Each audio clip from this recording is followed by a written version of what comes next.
بسم اللہ الرحمن الرحیم والصلاۃ والسلام علی رسول اللہ صلی اللہ علیہ وآلہ وسلم۔ لاکھوں کروڑوں درود محمد اور آل محمد پر کہ جن کے صدقے اور وسیلے سے اللہ تعالیٰ نے ہم پر اپنی بے پناہ عنایات جاری رکھی ہوئی ہیں۔ معزز سامعین کرام، السلام علیکم۔ ہماری آج کی ویڈیو کا عنوان ہے کہ اپنے ذکر اذکار کو ہدیہ یعنی ایصال و ثواب کرنے کی برکات و کرامات کیا ہے، اور اس کے ساتھ ساتھ ہم اس موضوع پر بھی گفتگو کریں گے کہ ہدیہ یعنی ایصال و ثواب کرنے کا طریقہ کیا ہے، اور کیا ہدیہ کرنا ضروری یا اہم ہے، اور کس کس کو ہدیہ کر سکتے ہیں۔ میرے عزیزو، یوں تو ہدیہ یعنی ایصال و ثواب کرنے کی بے شمار برکات ہمارے سامنے ہیں، یا اکثر ہم سنتے پڑھتے رہتے ہیں، لیکن ریسنٹلی ایک برکت ایسی میرے سامنے آئی کہ ہماری عقل دنگ رہ گئی۔ ہمارے مرشد کریم محمد محتشم صاحب دامت برکاتہم لوگوں کے مسائل سننے اور بحکم خدا حل کرنے کے لیے وقتاً فوقتاً لوگوں کو ملاقات کا موقع دیتے ہیں، اور اس مقصد کے لیے فی سبیل اللہ ٹوکن تقسیم کرتے ہیں۔ یعنی جو شخص ولی کامل محمد محتشم صاحب سے ملاقات کا خواہاں ہو وہ بذریعہ ٹوکن ملاقات کر سکتا ہے، اور اس مقصد کے تحت مرشد کریم بابا جان اپنے آفیشیل فیس بک پیج پر پوسٹ لگا کر آگاہ کر دیتے ہیں کہ فلاں دن ملاقات ہوگی، لہٰذا جو ملاقات کرنا چاہتا ہے وہ ٹوکن حاصل کر کے بکنگ کروا لے۔ اس پوسٹ کو ہم اپنے واٹس ایپ گروپ میں شیئر کرتے ہیں تاکہ زیادہ سے زیادہ ممبرز مستفید ہو سکیں۔ تو پوسٹ شیئر ہوتے ہی بہت سے ممبرز مجھے میسیج کرنا شروع کر دیتے ہیں کہ آپ ہمیں ٹوکن لے کر دیں۔ کوئی کہتا ہے ہمارا پیغام پہنچا دے، کوئی کہتا ہے کہ وہاں جا کر کال پر ہماری بات کروا دیں، وغیرہ وغیرہ۔ تو ایسے تمام ممبرز کو میری جانب سے یہی جواب دیا جاتا ہے کہ پوسٹ یا تصویر میں دیے گئے نمبر پر میسیج کر کے خود سے ٹوکن حاصل کرے۔ بابا جان کے ہاں سفارش نہیں چلتی، لہٰذا خود سے رابطہ کرے۔ سیکنڈ لاسٹ محفل جو کہ لاہور میں ہوئی تھی، اس محفل ملاقات کے لیے ایک خاتون نے مجھے میسیج کیا کہ آپ مجھے ٹوکن لے کر دیں، تو میں نے انہیں انکار کر دیا کہ ٹوکن حاصل کرنے کے لیے بابا جان کے واٹس ایپ پر رابطہ کریں۔ تو کہنے لگی میں نے بہت میسیج کیے لیکن کوئی رپلائی نہیں آیا اور نہ ہی کال اٹینڈ کر رہے۔ تو میں نے کہا ٹوکن مکمل ہو گئے ہوں گے، انہوں نے اب نمبر بند کر دیا ہوگا۔ جمعۃ المبارک والے دن محفل تھی اور بدھ کی رات کو میری ان خاتون سے یہ بات ہوئی تھی۔ خیر میں نے انہیں منع کر دیا کہ ٹوکن آپ نے خود ہی حاصل کرنا ہے، جیسے مرضی حاصل کریں۔ اگلے دن یعنی جمعرات والے دن دوپہر کے وقت مجھے خادم درود فیصل نذیر صاحب نے کال کی اور محفل ملاقات کا احوال پوچھا۔ تو میں نے کہا ٹوکن سسٹم کلوز ہو چکا ہے، اب ٹوکن نہیں مل سکتا، کیونکہ میرے مائنڈ میں یہی تھا کہ یہ بھی مجھے یہی کہیں گے کہ ٹوکن لے کر دیں۔ تو فیصل بھائی نے مجھ سے پوچھا کہ کیا آپ کو ٹوکن مل گیا ہے؟ میں نے کہا مجھے بھی اس مرتبہ ٹوکن نہیں ملا، حالانکہ میں نے میسیج کیا ہوا تھا، میسیج سین کر لیا گیا لیکن ٹوکن سینڈ نہیں کیا گیا۔ تو کہنے لگے مجھے تو مل گیا ہے ٹوکن۔ میں نے کہا مبارک ہو، ٹوکن نمبر اور ٹائمنگ کیا ہے؟ تو انہوں نے مجھے اپنا ٹوکن نمبر بتایا اور کہا کہ جمعہ کے بعد یعنی دوپہر 3 بجے ملاقات کا وقت ہے۔ میں نے کہا ٹھیک ہے، آپ 3 بجے ملاقات کر لینا، میں بغیر ٹوکن کے سب سے آخر میں ملنے کی کوشش کروں گا۔ کہنے لگے میں بھی پھر آپ کے ساتھ ملاقات کروں گا۔ تو میں نے کہا دیر سویر ہو جائے گی، کیا انتظار کر لیں گے آپ؟ کہنے لگے جی ہاں انتظار کر لوں گا۔ میں نے کہا اچھا پھر ایسا کرے اپنا ٹوکن مجھے دے دیں، میں کسی اور کو دے دیتا ہوں، کسی مجبور کا بھلا ہو جائے گا، ہم تو بغیر ٹوکن کے آخر پر بھی ملاقات کر لیں گے۔ چنانچہ کال بند ہوئی تو انہوں نے مجھے اپنا ٹوکن والا میسیج سینڈ کر دیا۔ ٹوکن نمبر مجھے ریسیو ہوا تو میں سوچ میں پڑ گیا کہ یہ ٹوکن کس کو دوں۔ اچانک میرے ذہن میں خیال آیا کہ کل رات جس خاتون سے بات ہوئی تھی ٹوکن انہیں دے دیتا ہوں۔ چنانچہ میں نے انہیں واٹس ایپ پر میسیج کیا لیکن انہوں نے رپلائی نہیں کیا، تو میں نے سم پر کال ملا لی۔ کال ملائی تو انہوں نے کال ریسیو کر لی۔ سلام دعا کے بعد میں نے پوچھا کیا آپ کو ٹوکن مل گیا؟ کہنے لگی نہیں حافظ بھائی، ابھی تک ٹوکن نہیں ملا۔ تو میں نے کہا آپ کے ٹوکن کا انتظام ہو گیا ہے، ٹوکن والا میسیج میں آپ کو سینڈ کرتا ہوں، فیصل کے نام سے دوپہر 3 بجے کا ٹوکن ہے۔ تو یہ سن کر انہوں نے شکر خدا ادا کیا اور کہنے لگی کہ حافظ بھائی آپ کو ایک بات بتاؤں۔ اچھا سامعین کرام، یہاں سے اس واقعے میں اصل جان آ رہی ہے، غور سے سنیے گا۔ کہنے لگی میں بابا جان سے ملاقات کے لیے بے چین تھی اور میرے مسئلے کے مطابق میرا ملنا بھی بہت ضروری تھا، لیکن ٹوکن نہ ملنے کی وجہ سے رنجیدہ بھی تھی۔ کل رات جب آپ سے بات ہوئی تو اس کے بعد میں نے 2 رکعت نماز نفل پڑھی اور پڑھ کر سیدنا غوث پاک رحمۃ اللہ علیہ کی روح مبارکہ کو ایصال و ثواب کیا، یعنی ہدیہ کیا۔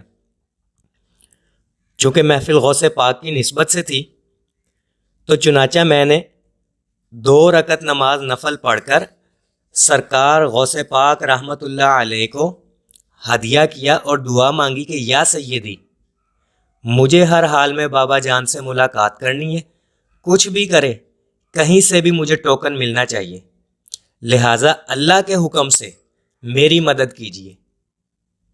کہنے لگی یہ دعا مانگ کے ابھی میں فری ہوئی ہی تھی کہ مجھے اپنی دائیں جانب ایسا لگا کہ جیسے ابھی کوئی اٹھ کر گیا ہو۔ مجھے کپڑوں کی سفیدی کی جھلک دکھائی دی، پس مجھے یقین ہو گیا کہ اللہ تعالیٰ اپنے ولی کے وسیلے سے میری دعا ضرور قبول کرے گا۔ اور دیکھیں نا حافظ بھائی، یہ ہدیہ کرنے کی برکت ہی تو ہے کہ کسی سے ٹوکن لے کر مجھے دے دیا گیا، یعنی ٹوکن ملا کسی اور کو تھا اور اس ٹوکن پر ملاقات کوئی اور کرے گا، کہاں سے چلا ٹوکن اور کہاں پہنچ گیا۔ اور یہ ساری کی ساری برکات غوث پاک رحمۃ اللہ علیہ کو ہدیہ یعنی ایصال و ثواب کرنے کی وجہ سے ہے کہ مجھے غوث پاک رحمۃ اللہ علیہ کی روحانی توجہ نصیب ہو گئی۔ تو میرے عزیزو، یہ بالکل حقیقت ہے کہ ہدیہ یعنی ایصال و ثواب کرنے کی بہت برکات ہیں۔ میں نے اپنی کئی ویڈیوز میں ایصال و ثواب یعنی ہدیہ کرنے کی برکت اور اس کی کرامتیں بیان کی ہیں۔ 1-2 واقعات مختصر سے کر کے دوبارہ سنا دیتا ہوں، کیونکہ بہت سے احباب ایسے ہوں گے جو چینل پر نیو ہوں گے، ان کو ہدیہ کرنے کی برکت و فضیلت مزید سننے کو مل جائے گی۔ ہمارے واٹس ایپ گروپ کی ایک خاتون ممبر ہے، وہ مجھے بتا رہی تھی کہ میری بہن شدید بیمار ہو گئی اور اتنا بیمار ہوئی کہ ہم بھی نا امید ہو گئے۔ میرے دل میں خیال آیا کہ درود پاک پڑھ کر اپنی بہن کو ہدیہ کرتی ہوں، اس نیت سے کہ اللہ تعالیٰ اس کو شفا کاملہ عطا فرمائے۔ چنانچہ میں نے درود پڑھ کر اسے ہدیہ کرنا شروع کر دیا۔ اب اللہ کا کرنا ایسا ہوا کہ ادھر میں نے درود پڑھ کر ہدیہ کرنا شروع کیا اور ادھر میری بہن کی ڈیتھ ہو گئی۔ مجھے اس کا اتنا دکھ ہوا، اتنا صدمہ ہوا کہ میں نے درود پڑھنا ہی چھوڑ دیا کہ میں تو اپنی بہن کی شفا یابی کے لیے پڑھ رہی تھی اور اس کی ڈیتھ ہو گئی۔ چنانچہ میں نے درود پڑھنا ہی چھوڑ دیا۔ ایک رات میں سوئی تو میں نے خواب دیکھا کہ میری بہن بہت ہی اچھی حالت میں ہے اور مجھے کہہ رہی ہے کہ باجی آپ نے درود پڑھنا کیوں چھوڑ دیا؟ آپ کے درود پڑھنے کی وجہ سے میری قبر کی بہت سی منزلیں آسان ہو گئی۔ کہنے لگی یہ سن کر میں گھبرا گئی اور میری آنکھ کھل گئی۔ آنکھ کھلی تو آنکھوں میں آنسو تھے اور میں نے اسی وقت تہیہ کیا، یعنی ارادہ کیا کہ اب میں دوبارہ سے درود پڑھنا شروع کروں گی اور اس نیت کو پورا کر کے اپنی بہن کو ہدیہ کرتی رہوں گی۔ میرے ایک دوست ہیں، یہ واقعہ انہوں نے مجھے سنایا، کہنے لگے کہ میرے دادا ابو 2009 میں فوت ہو گئے۔ 2013 میں نے خواب دیکھا کہ دادا ابو گھر کے مرکزی دروازے سے اندر گھر میں داخل ہو رہے ہیں، سفید رنگ کا خوبصورت لباس اور سفید رنگ کی ٹوپی پہنی ہوئی ہے۔ انہیں دیکھ کر میں رونے لگ گیا اور میں نے پوچھا کہ کیا آپ فوت نہیں ہو گئے تھے؟ تو انہوں نے کہا ہاں میں فوت ہو چکا ہوں۔ تو میں نے پوچھا کہ مرنے کے بعد کیا گزری؟ کہنے لگے کہ شروع میں بہت سختی کی گئی، لیکن پھر میرے گھر والوں میں سے کسی نے درود پاک پڑھ کر مجھے ایصال و ثواب کیا، جس کی برکت سے اللہ تعالیٰ نے مجھے بخش دیا اور مجھ پر انعامات کی بارش کی۔ تو میرے عزیزو، ہدیہ کرنے کی برکات اور فوائد نہ صرف زندگی میں بھی ملتے ہیں بلکہ مرنے کے بعد بھی اس کی برکات نصیب ہوتی ہیں۔ یہ 2 مشاہدات آپ کو سنا ہی دیے، یہ ڈائریکٹ مجھے سنائے گئے ہیں، ایسا نہیں ہے کہ کسی کتاب یا کسی چینل سے کاپی کیے، ڈائریکٹ مجھے میرے ممبرز نے بتائے اور میں نے آپ تک پہنچائے۔ اب بات کرتے ہیں کہ کون سے اذکار ہدیہ کر سکتے ہیں۔ درود شریف، استغفار، تلاوت قرآن، پہلا کلمہ اور ہر قسم کے مقدس کلمات یعنی ذکر اذکار ہدیہ کر سکتے ہیں۔ زندوں کو بھی ہدیہ کر سکتے ہیں اور مردہ کو بھی ہدیہ کر سکتے ہیں۔ اور ہدیہ کرنے کا طریقہ یہ ہے کہ جب آپ اپنے ذکر اذکار تسبیحات سے فارغ ہو جائیں یعنی مکمل کر لیں تو یوں دعا مانگے کہ یا اللہ، یہ جو درود پڑھا ہے یا استغفار یا جو اذکار پڑھے ہیں، اس میں کمی کوتاہی کو معاف کرتے ہوئے اسے اپنے اور اپنے حبیب صلی اللہ علیہ وآلہ وسلم کی بارگاہ میں قبول و منظور فرما، اور اس کا ثواب فلاں شخص کی روح کو پہنچا، اس کے درجات کو بلند فرما، اس تسبیح کا نور اس کی قبر میں داخل فرما، اس کی بخشش فرما اور جنت الفردوس میں اعلیٰ مقام عطا فرما۔ اس طرح سے اپنے لفظوں میں ہدیہ کر سکتے ہیں یعنی دعا مانگ سکتے ہیں۔ اور اگر کسی زندہ شخص کو ہدیہ کرنا ہے تو اس کا طریقہ بھی سیم یہی ہے، تاہم دعا کے الفاظ تبدیل کر لیں کہ اس تسبیح کے ہدیے کی برکت سے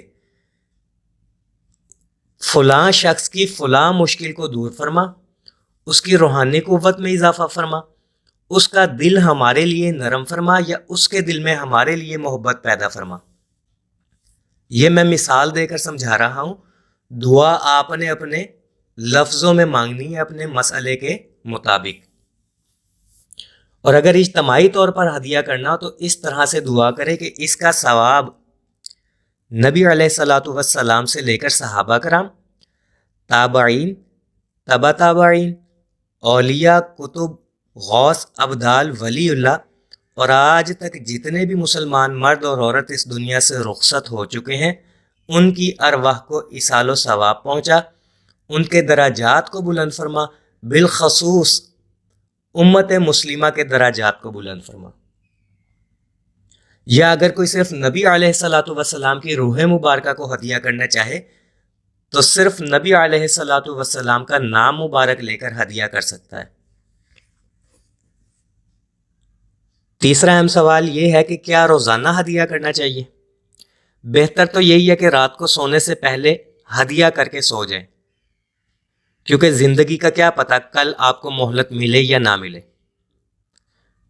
تاہم اگر کسی نے کوئی منت مانی ہے 1.25 لاکھ کی یا 1.25 کروڑ کی تو منت یا نیت مکمل کرنے کے بعد بھی ہدیہ کر سکتا ہے، ضروری نہیں ہے کہ روز روز ہدیہ کرے۔ یا جب منت مانے یعنی شروع میں یہ نیت کر لے کہ میں جتنا بھی پڑھوں گا ساری زندگی کے لیے اس کا ثواب فلاں کو پہنچتا رہے۔ اب روزانہ ہدیہ کرنے کی ضرورت نہیں ہے کیونکہ ہم نے تو سٹارٹ میں ہی نیت کر لی۔ اور آخری سوال یہ ہے کہ کیا ہدیہ کرنا ضروری ہے؟ دیکھیں ہدیہ کرنا نہ تو ضروری ہے، نہ فرض ہے، نہ شرط ہے اور نہ ہی اہم ہے۔ البتہ ایک افضل عمل ہے کہ جس کے کرنے سے نہ تو آپ کے ثواب میں کمی آتی، بلکہ جس کو آپ ہدیہ کریں گے اس کو بھی ثواب اور فیض ملے گا۔ ایک تیر سے دو شکار، لہٰذا ہدیہ کر لیا کریں، یہ ایک اچھا عمل ہے۔ دعا گو ہوں کہ اللہ پاک ہمیں ان اچھی باتوں پر عمل کرنے اور انہیں آگے پھیلانے کی توفیق عطا فرمائے۔ صلی اللہ علی محمد، صلی اللہ علی محمد، صلی اللہ علی محمد۔ السلام علیکم۔